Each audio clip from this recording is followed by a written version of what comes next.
നമസ്കാരമുണ്ട്. അതെ, നിങ്ങൾക്ക് എല്ലാവർക്കും അറിയാമല്ലോ ഞാനിപ്പോൾ ഡെലിവറി ജോബ് ചെയ്യുന്നുണ്ടെന്ന്. ഞാൻ അങ്ങനെ ഡെലിവറി ജോബ് ചെയ്യാൻ പോയപ്പോൾ മിക്കവാറും ഞങ്ങൾക്ക് ഹോസ്റ്റലിലൊക്കെ ഇങ്ങനെ കൊടുക്കാനുണ്ടാവും കേട്ടോ.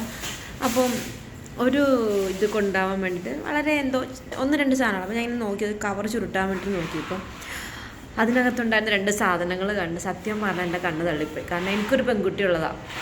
അതിനകത്തുണ്ടായിരുന്നെന്ന് പറയുന്നത് ഒരു പ്രഗ്നൻസി കിറ്റും ഒരു ചെറിയ പപ്പായപ്പഴമായിരുന്നു.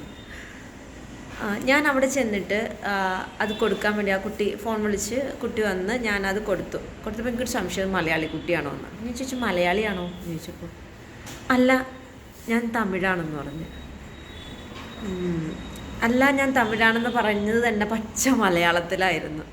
പക്ഷെ ആ കുഞ്ഞിൻ്റെ മുഖം നോക്കിയപ്പോൾ എന്താ പറയുക, വല്ലാത്തൊരു ഭീതിയും ഒരു നിസ്സഹായാവസ്ഥയെല്ലാം കൂടെ ഉള്ളൊരു ഫേസാണ്.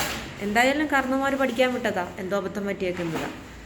അപ്പം എനിക്കിപ്പോൾ പറയാനുള്ളത്, ഞാനും ഒരു അമ്മയാണ്, അമ്മമാരോടാണ് മക്കൾക്ക് കുറച്ചുകൂടെ തുറന്ന് സംസാരിക്കാനുള്ള ഒരു അവസരം കൊടുക്കുക. കാരണം നമ്മളായിരിക്കണം അവരുടെ ബെസ്റ്റ് ഫ്രണ്ട്. ഇപ്പം എൻ്റെ മകളെ സംബന്ധിച്ച് എന്ത് വന്നാലും എന്നോട് തുറന്ന് പറയാനുള്ളൊരു സ്വാതന്ത്ര്യമുണ്ട്. എന്ത് കാര്യം ചെയ്യുമ്പോൾ ഞാൻ അത് ചെയ്തോട്ടെ എന്ന് അവൾ ചോദിക്കേണ്ട അടുത്ത്. എന്നാൽ ഞങ്ങൾ അതിൽ 24 മണിക്കൂർ അടിയാണ് താനും. എങ്കിലും ഫ്രീഡം ഉണ്ട്. ഫ്രീഡം കൊടുത്തില്ലെങ്കിൽ കുഞ്ഞുങ്ങൾ അബദ്ധത്തിൽ ചാടുന്നത് നമ്മളറിയില്ല. നാളെ അവരുടെ മരവിച്ച ശരീരം നമ്മുടെ മുമ്പിലെത്തുമ്പോൾ നമുക്കത് താങ്ങാനും പറ്റില്ല. അതൊന്ന് പറയണമെന്ന് തോന്നി. അപ്പം പിന്നെ കാണാം. Bye bye.